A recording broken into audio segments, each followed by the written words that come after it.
এদিকে 1971 সালে 3 December Pakistani air force ভারতীয় বিমান ঘাঁটিগুলোতে বোমা বর্ষণ করতে লাগলো। হ্যাঁ, 11টা বিমান ঘাঁটিতে সেদিন বোমা বর্ষণ করা হয়েছিল। সেদিন ইন্দিরা গান্ধী রেডিওতে জাতির উদ্দেশ্যে একটা ভাষণ দিয়েছিলেন। তিনি বলেছিলেন যে इंडिया के खिलाफ एक जंग छेड़ दिया गया है। मैं एक खतरे के समय बोल रही हूँ। कुछ ही घंटे पहले 3 दिसंबर पाकिस्तान ने हमारे ऊपर एक हमला किया। তারপরে ভারতীয় আর্মি যখন অ্যাকশন নিল তখন পাকিস্তানিরা তারা পিছু হটতে লাগলো। আসলে বৃহত্তম বাংলা প্রদেশ ছিল একটা বিশাল এলাকা জুড়ে অবস্থিত। আপনারা যদি হিসাব করেন তাহলে দেখতে পাবেন যে অখণ্ড বাংলা প্রদেশ যখন ভাগ হয়ে গিয়েছিল, এই ভাগ হওয়ার পর একটা নতুন দেশ সৃষ্টি হয়েছিল, সেই দেশটার নাম বাংলাদেশ। আর আরেকটা অংশ ছিল পশ্চিমবঙ্গ। তো আয়তনের দিক থেকে যদি হিসাব করি তাহলে পশ্চিমবঙ্গ কিন্তু একটা বিশাল আয়তন জুড়ে অবস্থিত। বাংলার মানুষ মুক্তি চায়, বাংলার মানুষ বাঁচতে চায়, বাংলার মানুষ। তো এই বাংলা প্রদেশ কিভাবে ভাগ হয়ে গেল? কেন পূর্ব পাকিস্তানের সঙ্গে পশ্চিম পাকিস্তানের যুদ্ধ বেঁধেছিল? ঠিক কি ঘটনা ঘটেছিল? বাংলাদেশ স্বাধীনতা পেয়েছিল ভারতবর্ষের হাত ধরে। তৎকালীন প্রধানমন্ত্রী ইন্দিরা গান্ধীর জন্য বাংলাদেশ স্বাধীনতা পেয়েছিল।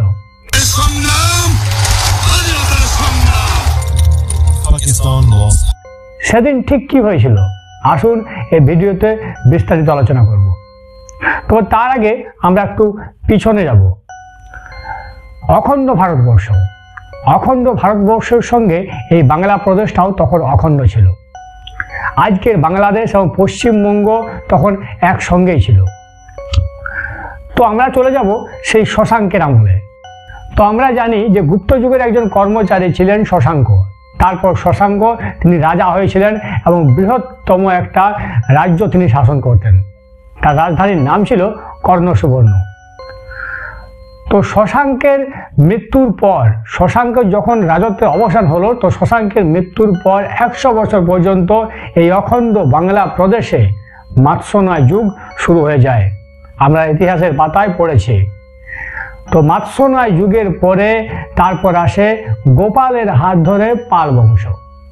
তারপর সেই গোপাল, রামপাল, দেবপাল, তারপর ঘটে গেল কৈবর্ত বিদ্রোহ এবং একসময় পাল বংশের অবসান হলো। মনে রাখবেন, এখনো পর্যন্ত ইসলাম মানে কি বা মুসলমান ধর্ম কি, ইসলাম ধর্ম কি কেউ জানতো না। শুধু বাংলাতে নয়, ভারতবর্ষেও তখন ইসলাম ধর্ম আসেনি। তো এই পাল বংশের পরে এলো সেন বংশ।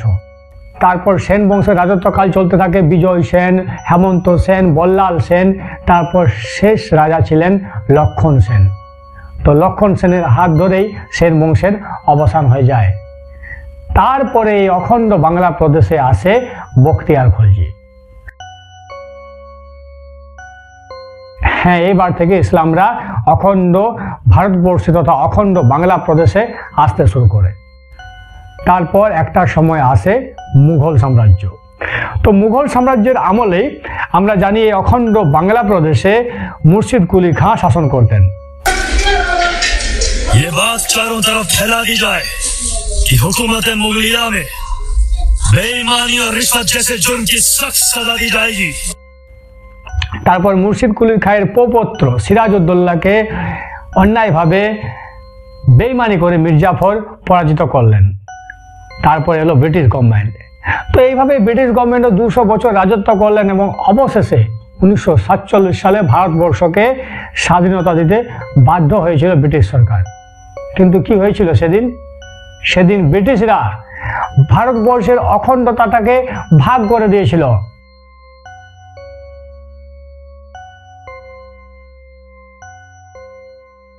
হ্যাঁ, অখণ্ড ভারতবর্ষকে ভাগ করে দিল শুধুমাত্র জাতির ভিত্তিতে দুটো দেশ তৈরি হয়ে গেল, একটা পাকিস্তান এবং একটা ভারতবর্ষ। তো পাকিস্তান সেই সময় দুটো ভাগে ভাগ ছিল, একটা পশ্চিম পাকিস্তান আর একটা পূর্ব পাকিস্তান।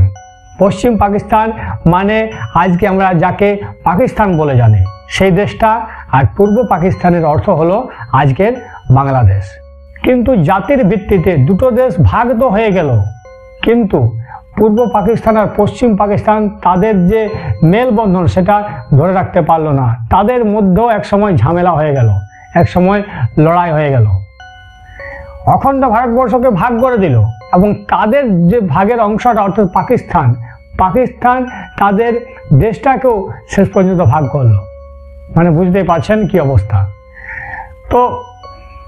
তো পূর্ব পাকিস্তানের সঙ্গে পশ্চিম পাকিস্তানের কিভাবে লড়াই হয়েছিল, কেন তারা একসঙ্গে থাকতে পারলো না?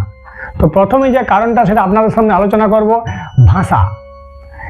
আসলে পশ্চিম পাকিস্তান ও পূর্ব পাকিস্তান যে ভাগ হয়ে গিয়েছিল, সেই ভাগ হওয়ার কারণটা ছিল, প্রথম কারণটা যদি আপনাদের বলি সেটা ছিল ভাষাগত সমস্যা। পশ্চিম পাকিস্তান এবং পূর্ব পাকিস্তান, পশ্চিম পাকিস্তানের সরকারি ভাষা ছিল উর্দু, এদিকে পূর্ব পাকিস্তানের মানুষ বাংলা ভাষায় কথা বলতেন। তো পশ্চিম পাকিস্তানের সেই সময় বেশিরভাগ মানুষ ধনী সম্প্রদায়ের মানুষ বাস করতেন। দেশভাগের সময় আমাদের ভারতবর্ষের বিহার থেকে কিছু মুসলিম সম্প্রদায়ের মানুষ পূর্ব পাকিস্তানে গিয়েছিলেন, অর্থাৎ আজকের বাংলাদেশে গিয়েছিলেন। আর যাওয়ার পর তারা জামাতে ইসলামী নামে একটা রাজনৈতিক দল তারা গঠন করেছিলেন। রাজনৈতিক দল কম, রাজনৈতিক দলের থেকে এই জামাতে ইসলামী দলটা একটা কট্টরপন্থী দল। তো বিহারি মুসলিমরা সেই সময় উর্দু ভাষা বলতেন, তো বাংলাদেশের উপর চাপিয়ে দেওয়া হয়েছিল উর্দু ভাষা। তো 1948 সালে 21শে মার্চ মোহাম্মদ আলী জিন্নাহ তিনি পূর্ব পাকিস্তানে গেলেন, মানে বাংলাদেশে গেলেন, এবং সেখানে গিয়ে একটা তিনি ভাষণ দিলেন। তিনি বললেন যে পূর্ব পাকিস্তানেরও কথ্য ভাষা হবে উর্দু এবং পূর্ব পাকিস্তানের সরকারি ভাষা হবে উর্দু। তিনি বলেন নো আদার ল্যাঙ্গুয়েজ, কোনো রকম অন্য কোনো ভাষা একেবারেই চলবে না। দেখুন মোহাম্মদ আলী জিন্নাহ কি বলছেন তার ভাষণে।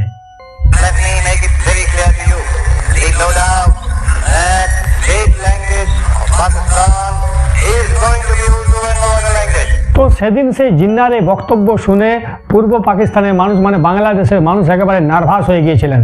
তারা কি করবেন খুঁজে পাচ্ছেন না, নতুন করে তারা কিভাবে উর্দু ভাষা শিখবেন, কারণ তারা তো এতদিন বাংলা বলে এসেছে। তো এইভাবেই পূর্ব পাকিস্তানের মানুষদের মধ্যে একটা রাগ বাসা বাঁধছিল। 1952 সালে 11ই ফেব্রুয়ারি এই দিন ভাষা আন্দোলনের জন্য রাস্তায় রাস্তায় পূর্ব পাকিস্তানের মানুষ নেমেছিলেন। বিভিন্ন শ্রেণীর মানুষ রাস্তায় নেমেছিলেন, ছাত্র সমাজ, শ্রমিক সংগঠন, কৃষক সংগঠন ভাষা আন্দোলনের জন্য নেমেছিলেন। তো এই দিন কি করেছিল যে পাকিস্তানি আর্মি, মানে পশ্চিম পাকিস্তানের আর্মি সেদিন 5 জন ছাত্র নেতাকে সবার সামনে গুলি করে হত্যা করেছিলেন। কারণ সেদিন প্রাণ দিয়েছিলেন রফিক, সেদিন প্রাণ দিয়েছিলেন বরকত, সেদিন প্রাণ দিয়েছিলেন সালাম। তারা পুলিশের গুলিতে লুটিয়ে পড়েছিলেন মাঝ রাস্তাতেই। তো 1952 খ্রিস্টাব্দে 11 ফেব্রুয়ারি এই নারকীয় ঘটনা ঘটে যাওয়ার পর 1999 খ্রিস্টাব্দে ইউনেস্কো এই 11 ফেব্রুয়ারির দিনটাকে আন্তর্জাতিক ভাষা দিবস রূপে পালন করার জন্য সমস্ত দেশকে আহ্বান জানালেন। পূর্ব পাকিস্তান এবং পশ্চিম পাকিস্তানের মধ্যে দ্বন্দ্ব লাগার আরেকটা অন্যতম কারণ হলো যে পশ্চিম পাকিস্তানের মানুষেরা বেশি সুযোগ সুবিধা ভোগ করতেন। যখন 1965 খ্রিস্টাব্দে ভারতের সঙ্গে পাকিস্তানের যুদ্ধ হয়েছিল, তো পাকিস্তানি আর্মি কি করেছিল যে পশ্চিম পাকিস্তানের হয়ে যুদ্ধ করেছিল। আর এদিকে পূর্ব পাকিস্তানের বর্ডার একদম কিছুই ছিল না, পূর্ব পাকিস্তানের বর্ডারটা একেবারে পরিষ্কার ছিল। পূর্ব পাকিস্তানিদের সেভ করার জন্য কোনো আর্মি ছিল না। বলা বাহুল্য সেদিন যদি ভারতীয় ফোর্স পূর্ব পাকিস্তানে ঢুকে, অর্থাৎ বাংলাদেশে ঢুকে যদি হইচই চালাতো, যদি গুলি বর্ষণ করত, তাহলে সেদিন বাংলাদেশের কিছুই করার ছিল না, কারণ তাদের হয়ে কোনো ফোর্স তাদেরকে সেভ করার জন্য ছিল না। অথচ পশ্চিম পাকিস্তানিদেরকে সেভ করছিল পাকিস্তানি আর্মি। সমস্ত রকম যুদ্ধের উপকরণ, তৈল ভাণ্ডারগুলো এবং সমস্ত রকম কারেন্সিটা পশ্চিম পাকিস্তানে রাখা হয়েছিল, পূর্ব পাকিস্তানে কিছুই ছিল না। তো সেদিন পূর্ব পাকিস্তানের মানুষ, অর্থাৎ আজকে বাংলাদেশের মানুষ বুঝে গিয়েছিলেন যে তাদের গুরুত্ব কতটা। মনে করুন একটা যুদ্ধকালীন পরিস্থিতি, সেই যুদ্ধকালীন পরিস্থিতিতে তাদেরকে সেভ করার জন্য কেউ নেই, কোনো ফোর্স নেই, অথচ তারা ট্যাক্স প্রদান করে, অথচ সেই দেশটা তাদেরই। তাদের ফোর্স কি করছিল? পশ্চিম পাকিস্তানিদেরকে সেভ করছিল। আর পূর্ব পাকিস্তানের মানুষেরা যেমন ছাগির তৃতীয় সন্তান। তো পূর্ব পাকিস্তান এবং পশ্চিম পাকিস্তানের মধ্যে যুদ্ধ হওয়ার আরও একটা কারণ হলো সেই সময় পশ্চিম পাকিস্তানে অনেক উন্নতি ঘটছিল। অপরদিকে পূর্ব পাকিস্তানে কিছুই ছিল না। পশ্চিম পাকিস্তানের স্বাস্থ্য ব্যবস্থা, তাদের রোজগার ব্যবস্থা এবং তাদের তৈল ভাণ্ডারগুলো, আধুনিক অস্ত্রশস্ত্র সমস্ত কিছুই পশ্চিম পাকিস্তানেই ছিল, আর পূর্ব পাকিস্তানে কিছুই ছিল না। যেন পূর্ব পাকিস্তানের মানুষ উড়ে এসে জুড়ে বসেছে। পশ্চিম পাকিস্তানের কালচার, রীতি নীতি সম্পূর্ণ আলাদা ছিল এই পূর্ব পাকিস্তান থেকে। পশ্চিম পাকিস্তানের মানুষেরা সেই সময় এই পূর্ব পাকিস্তানি মানুষদেরকে অন্য নজরে দেখত, তাদেরকে মানুষ বলে গ্রাহ্যই করতো না। আপনারা যদি হিসাব করে দেখেন তো দেখবেন আজকে পশ্চিম পাকিস্তানের যে উন্নতি সেই তুলনায় পূর্ব পাকিস্তানের উন্নতি কিছুটাই নেই। মানে বাংলাদেশের সঙ্গে যদি পাকিস্তানের আমরা উন্নতির একটা হিসাব করি, তাদের মধ্যে যদি তুলনা করি, তাহলে দেখবেন যে পাকিস্তান অনেক এগিয়ে আছে বাংলাদেশ থেকে। কারণটা কি? কারণ তখন থেকে এই ভরণ পোষণটা হয়ে আসছে। বাংলাদেশের যেসব সম্পদ ছিল, যেমন বাংলাদেশের মাছ, গাছ, যেসব খনিজ ভাণ্ডারগুলো ছিল, সেগুলো বাংলাদেশে বেশি ছিল পাকিস্তানের থেকে সেই সময়। আর বাংলাদেশের জনসংখ্যাও বেশি ছিল। তো একটা তথ্য অনুসারে বাংলাদেশ সেই সময় পাকিস্তানকে 62% রেভিনিউ দিত, মানে 62% রেভিনিউ দিত। আর যখন খরচ করার সময় আসতো, বাজেটে যখন পাস হতো খরচ করার জন্য, সাধারণ মানুষের জন্য যখন খরচ হতো, তখন পূর্ব পাকিস্তানিদের জন্য 25% আসতো, মানে 25 ভাগ আসতো। 100 ভাগের মধ্যে 25 ভাগ আসতো। অবাক করার বিষয়, তাই না? বেশি বেশি রেভিনিউ এরা দেবে, অথচ খরচের বেলায় এদের সময় কিছুই নেই। তো এক সময় পূর্ব পাকিস্তানের মানুষেরা বলেছিলেন যে ইংরেজ সরকার তো গেছে, ব্রিটিশ সরকাররা যেমন ভারতবর্ষের সম্পদ লুট করে নিয়ে যেত, তেমনি পশ্চিম পাকিস্তানিরাও এই পূর্ব পাকিস্তানিদের সম্পদ লুট করে নিয়ে যাচ্ছে। ব্রিটিশ সরকার তো গেছে, কিন্তু পশ্চিম পাকিস্তানিরা ব্রিটিশদের থেকে কোনো অংশে কম নয়। তাহলে দেশ স্বাধীন হয়েই কি হলো? পূর্ব পাকিস্তানিরা যেমন ছিল ব্রিটিশ আমলে, ঠিক তেমনই রয়ে গেল। এদিকে ভারতবর্ষ সেই সময় উন্নতি করছিল, এই সময় পশ্চিম পাকিস্তানের মানুষরা উন্নতি করছিল, আর বাংলাদেশ, মানে আজকের বাংলাদেশ, সেই পূর্ব পাকিস্তান ঠিক তেমনি তলানিতে রয়ে গিয়েছিল। তো এই সব দেখে শুনে পূর্ব পাকিস্তানের মানুষ ক্ষোভে ফুঁসতে লাগছিল। তারা একটা আন্দোলন চাইছিল, তারা একটা বিপ্লব চাইছিল। তো এরই মধ্যে তাদের কাছে মাসিহা হয়ে এসেছিলেন শেখ মুজিবুর রহমান। শেখ মুজিবুর রহমান দাবি তুললেন, তিনি 6 দফা দাবি তুললেন। তিনি 6 দফা দাবি তুলে পশ্চিম পাকিস্তানের কাছে একটা লিখিত চিঠি তিনি দিলেন। তার দাবিগুলো কী ছিল? শেখ মুজিবুর রহমান বলছেন সমস্ত পাকিস্তানকে একটা ফেডারেশন কান্ট্রি করতে হবে, মানে এই পাকিস্তান দেশটা সমস্ত জাতির, সেখানে শিখ আছে, হিন্দু আছে, মুসলিম আছে, জৈন আছে, সেখানে খ্রিস্টান আছে। তাহলে সমস্ত দেশটা যেমন সব জাতির হয়, যেমন ধর্ম নিরপেক্ষ একটা দেশ হয়, সেটা করতে হবে। এটা কে বলেছিলেন? এটা বলেছিলেন শেখ মুজিবুর রহমান। তার প্রথম দাবি ছিল। শেখ মুজিবুর রহমান তার দ্বিতীয় দাবিতে তিনি বলছেন যে পূর্ব পাকিস্তানের যে সম্পদ, যে রিসোর্স, সেই সম্পদ বা রিসোর্সটা বেশিরভাগ ক্ষেত্রে পূর্ব পাকিস্তানিদের উপরই খরচ করতে হবে। আমরা 25% নেব না। কেন নেব? কারণ আমাদের এলাকার রিসোর্স, আমাদের এলাকার সম্পদ আমরা ব্যবহার করব না, তো অন্য কেউ কেন ব্যবহার করবে? তিনি এই দাবিটাও সেদিন লিখেছিলেন চিঠিতে। শেখ মুজিবুর রহমান সেদিন আরেকটা দাবি তুলেছিলেন। তিনি বলেছিলেন যে পূর্ব পাকিস্তানিদের জন্য একটা আলাদা কারেন্সি হোক। এই দাবিটাও তিনি তুলেছিলেন এবং তার সঙ্গে তিনি আরেকটা দাবি তুলেছিলেন। তিনি বলেছিলেন যে পূর্ব পাকিস্তানের জন্য, তিনি বলেছিলেন যে পূর্ব পাকিস্তানিদের জন্য আলাদা ফোর্স দেওয়া হোক, আলাদা মিলিটারি দেওয়া হোক। তিনি বলেছিলেন যে 1965 সালের যুদ্ধে তারা দেখেছেন যে পূর্ব পাকিস্তানের বর্ডারে কোনোরকম কোনো ফোর্স ছিল না, অথচ পশ্চিম পাকিস্তানের মানুষদেরকে সেভ করছিল পাকিস্তানি আর্মি। অথচ এই ফোর্সের খরচের জন্য পূর্ব পাকিস্তান থেকেও রেভিনিউ দেওয়া হয়, 62% রেভিনিউ দেওয়া হয়, অথচ এই ফোর্সগুলো সেদিন তাদেরকে সেভ করেনি। তো এই সব লিখে সেদিন শেখ মুজিবুর রহমান চিঠি লিখেছিলেন ওই পশ্চিম পাকিস্তানিদের উপর। তিনি যখন এই চিঠিটা লিখেছিলেন তখন সঙ্গে সঙ্গে পাকিস্তানি সরকার এই চিঠিটা ডিনাই করে দিয়েছিলেন, একটা দাবিও মানা হয়নি। এবং 1968 সালে সঙ্গে সঙ্গে এই চিঠিটা পাওয়ার পরে শেখ মুজিবুর রহমানকে গ্রেপ্তার করা হয়েছিল।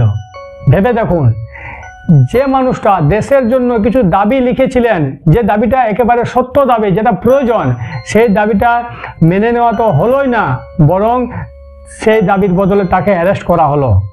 তার সঙ্গে অ্যারেস্ট করা হয়েছিল সেদিন 34 জন আওয়ামী লীগের নেতাকে।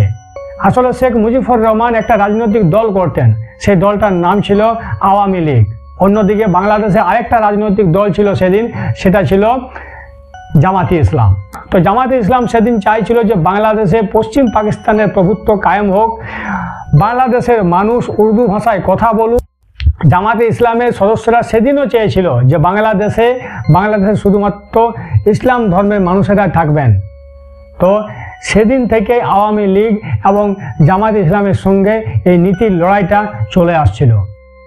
তো যখন শেখ মুজিবুর রহমানকে গ্রেপ্তার করা হয়েছিল, তো সেদিন থেকেই পূর্ব পাকিস্তানের মানুষ অর্থাৎ আজকের বাংলাদেশের মানুষ কাতারে কাতারে রাস্তায় বেরিয়ে পড়লেন, একটা প্রতিবাদ মিছিল করলেন।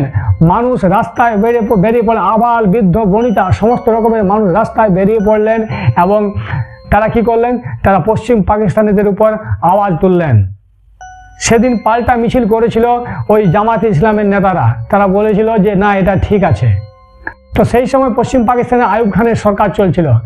তো আইয়ুব খানের সরকার অকথ্য অত্যাচার করতে লাগলো শেখ মুজিবুর রহমানের উপর, জেলের ভিতরে অকথ্য অত্যাচার করতে লাগলো, তাকে শারীরিকভাবে হেনস্থা করতে লাগলো। পাকিস্তানে যখন প্রতিবাদের ঝড় দেখা গেল, তখন আইয়ুব খান সরকার বাধ্য হয়েছিল শেখ মুজিবুর রহমানকে ছেড়ে দিতে। সেদিন নিঃশর্তভাবে শেখ মুজিবুর রহমানকে মুক্তি দিয়েছিল আইয়ুব খানের সরকার।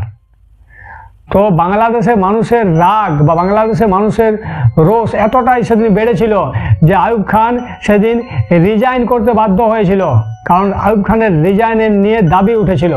তো আইয়ুব খান রিজাইন করলে কি হবে? আইয়ুব খান রিজাইন করার পর আরেকজন কর্মচারী তিনি দায়িত্ব গ্রহণ করলেন, তার নাম ছিল ইয়াহিয়া খান। তো ইয়াহিয়া খান ছিল আরও ডেঞ্জারাস, তিনি আইয়ুব খানের মতোই পশ্চিম পাকিস্তানিদেরকে সমর্থন করতেন। তারা বাঙালির আধিপত্যকে কখনোই মেনে নিতে পারেনি। তো মানুষের ক্ষোভ যখন বাড়ছিল, তখন ইয়াহিয়া খান কি করলেন, 1970 সালে একটা ভোটের ব্যবস্থা করলেন। এই ভোটটা পশ্চিম পাকিস্তান এবং পূর্ব পাকিস্তান এই দুটো দেশ নিয়েই হবে, মানে একটাই দেশ, তো এই দুটো এলাকা নিয়েই হবে, এমন একটা তিনি প্রস্তাব দিয়েছিলেন। তো হ্যাঁ, ভোট হয়েছিল। তো ভোট হবার পর তিনি বলেছিলেন যে নতুন যে সরকার হবে, সেই সরকার যে সিদ্ধান্ত নেবে সেটাই হবে পাকিস্তানের আইন এবং সেটাই পাকিস্তানের মানুষদেরকে মানতে হবে। তো ট্র্যাজেডিটা দেখুন কি হয়েছিল।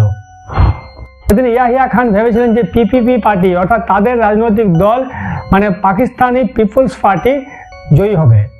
তো ট্র্যাজেডিটা একবার দেখুন কি হয়েছে। সেদিন পাকিস্তানি অ্যাসেম্বলির মোট 310টা সিট ছিল। তো আওয়ামী লীগ ভোটে জিতে 167টা সিট একাই পেয়েছিল, মানে 167 সিট। 167টা সিট জিতে শেখ মুজিবুর রহমান একক সংখ্যাগরিষ্ঠতা লাভ করেছিলেন। ইয়াহিয়া খানরা ভেবেছিল যে পিপিপি পার্টি জয়লাভ করবে এবং তাদেরই সরকার হবে এবং তারা যেমনভাবে বলবে বাংলাদেশও অর্থাৎ পূর্ব পাকিস্তানও সেইভাবেই তাদের মত অনুসারে চলবে। তো তাদের এই ষড়যন্ত্রটা সেদিন বাস্তবে রূপায়িত হয়নি। কি হয়েছিল?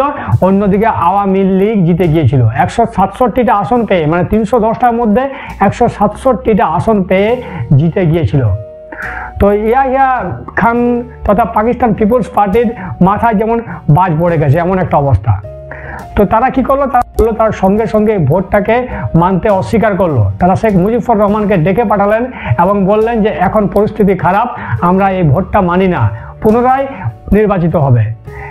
কারণ সেদিন ইয়াহিয়া খানরা অর্থাৎ পশ্চিম পাকিস্তানের মানুষেরা বাঙালির এই আধিপত্যকে মেনে নিতে পারেনি। তারা চাইছিল না যে বাঙালিরা আমাদের উপর রাজত্ব করুক। তো সেই জন্য সেদিন পাকিস্তানের মানুষ অর্থাৎ পশ্চিম পাকিস্তানের মানুষ বাঙালির এই জয়লাভকে মেনে নিতে পারেনি। তো সেদিন পূর্ব পাকিস্তানের শহরে শহরে দোকানে গ্রামে সমস্ত জায়গায় পাকিস্তানের পতাকা নামিয়ে নতুন বাংলাদেশের পতাকা লাগিয়ে দেওয়া হলো। নতুন করে বাংলাদেশের পতাকা সেদিন তৈরি হয়েছিল। রেসকোর্স ময়দানে সেদিন জাতির উদ্দেশ্যে ভাষণ দিয়েছিলেন শেখ মুজিবুর রহমান। আমার মুক্তির সংগ্রাম, এবারের সংগ্রাম, স্বাধীনতার সংগ্রাম। Pakistan lost half. সেদিন জাতির উদ্দেশ্যে শেখ মুজিবুর রহমান ভাষণ দিয়েছিলেন। ছাত্র সমাজ, শ্রমিক সংগঠন, কৃষক সংগঠন, সমস্ত শ্রেণীর মানুষ সেদিন জাতীয় সঙ্গীত গেয়েছিলেন রেসকোর্স ময়দানে। আমার সোনার বাংলা, আমি তোমাকে ভালোবাসি।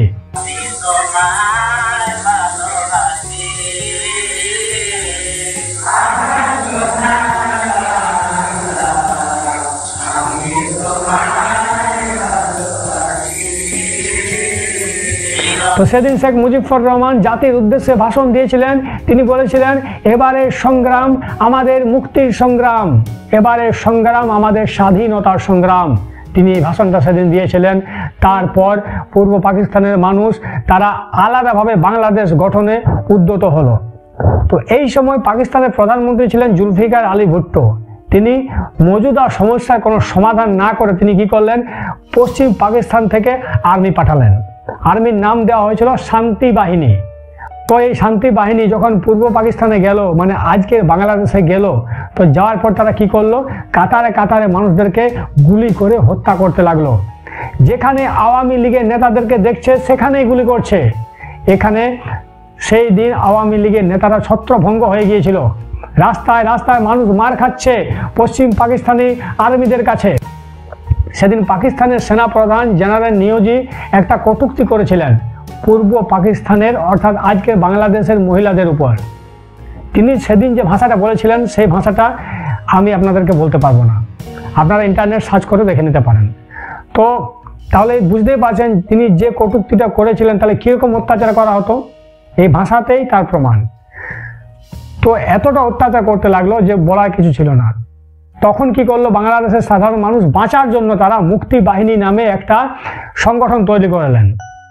তো মুক্তি বাহিনী সংগঠন তৈরি হলো পশ্চিম পাকিস্তানিদের কাছ থেকে বাঁচার জন্য। সেদিন যখন পশ্চিম পাকিস্তানিরা রাস্তা রাস্তা মানুষকে গুলি করে মারছে, তখন মুক্তি বাহিনীর কাছে কোনো অস্ত্র ছিল না। তারা ইট, পাথর, লাঠি, সোটা প্রভৃতি নিয়ে তারা কি করলো, তারা প্রতি আক্রমণ করলো। কিন্তু প্রতি আক্রমণ করলে কি হবে, কারণ তাদের কাছে তো কোনো অস্ত্র ছিল না, তারা কাতারে কাতারে মারা যাচ্ছিল। এদিকে কি হয়েছে, কাতারে কাতারে লক্ষাধিক রিফিউজি কি করলো, ভারতীয় বর্ডারে চলে এলো। ভারতে অর্থনৈতিক সমস্যা দেখা দিচ্ছে, কারণ এত রিফিউজিকে রাখবে কোথায়। আর রিফিউজিদের মধ্যেও কিন্তু পাকিস্তানি আর্মিরাও ছিল। তারা ভারতে এসে নিয়ে তারা হইচই পাকাচ্ছিল। তারা ভারতে এসে নিয়ে সেই সময় ভারতের অখণ্ডতাটাকে ভাঙতে চেষ্টা করছিল। তো সেদিন ভারতীয় প্রধানমন্ত্রী ইন্দিরা গান্ধী কি করেছিলেন, রিফিউজিদেরকে খাদ্য দিয়েছিলেন, অন্ন দিয়েছিলেন, বস্ত্র দিয়েছিলেন। কিন্তু যেসব রিফিউজিরা পাকিস্তানি আর্মিরা রিফিউজির বেশে ভারতবর্ষে ঢুকেছিল, তারা কিন্তু ভারতবর্ষের ক্ষতি করার জন্য ঢুকেছিল। এটা ইন্দিরা গান্ধী বুঝতে পারলেন। এবারে কি হয়েছে, এবারে ইন্দিরা গান্ধী ভারতীয় সেনা প্রধানের সঙ্গে একটা পরামর্শ করলেন কি করা যায়। ভারতীয় সেনা প্রধান তখন কি বললেন যে সরাসরি যুদ্ধে না গিয়ে আমরা যদি মুক্তি বাহিনীকে ট্রেনিং দিই এবং মুক্তি বাহিনীকে যদি আমরা সঠিকভাবে প্রশিক্ষণটা দিতে পারি, তাহলে মুক্তি বাহিনী এই শান্তি বাহিনীকে হাঁটাতে পারবে। তো সেদিন সেটাই করা হয়েছিল।